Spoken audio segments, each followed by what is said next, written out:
بھی نہیں ہو سکتی، البتہ یہاں پر ایک لحاظ سے پوری ہو گئی ہے جو ہم نے باتیں سامنے رکھی تھی۔ ہم نے تقریباً یہاں پر 10 باتیں ڈسکس کی ہیں، نہیں، ہم نے یہاں پر 9 باتیں ڈسکس کی ہیں۔ 3 نمبر پہ ہم نے کورس کی ضرورت کو واضح کیا ہے، اس کے اندر میں نے چیزیں بتائی ہیں، آپ اس کو دیکھ سکتے ہیں، اور اس کے ساتھ ہم نے تیاری کیا کرنی ہے اس کو دیکھا ہے، اور اس کو ہم نے چوتھا نمبر دیا لیکن اصل میں دوسرا نمبر ہے۔ اس ترتیب پر قائم رکھنے کے لیے ہم نے کون سے ٹولز استعمال کرنے ہیں، کون سے طریقے استعمال کرنے ہیں، وہ بھی میں نے بتایا۔ اسی کے ضمن میں اعمال کا مقابلہ ہے، اور آخری چیز عمل میں جو رکاوٹیں ہیں وہ میں نے سامنے رکھی ہیں۔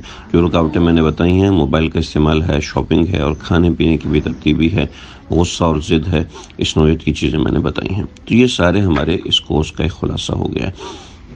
میرے تعلق والوں نے اس کو ایک لنک بنایا ہوا ہے، وہ لنک بھی میں انشاءاللہ یہاں گروپ میں بھیج دوں گا۔ انہوں نے سب آڈیوز کو جمع کر کے اس کا لنک بنا دیا ہے اور لنک کو انہوں نے اپلوڈ کر دیا ہے، تو وہ میں لنک بھی انشاءاللہ آپ حضرات کو بھیج دوں گا۔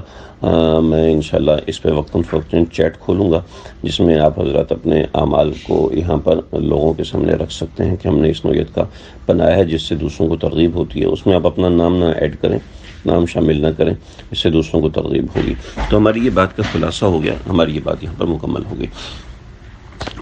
بات یہ میں چند ایک اختتامی باتیں یہاں پہ کروں گا۔ وہ بات یہ ہے کہ آپ حضرات میں سے جو چاہیں اپنے اعمال کو بتائیں اور اپنے اعمال کو استحضار رکھیں۔ اس میں یہ ہے کہ کسی اللہ والے سے رجوع ضرور کریں، یہ رمضان کے لیے ضروری ہے۔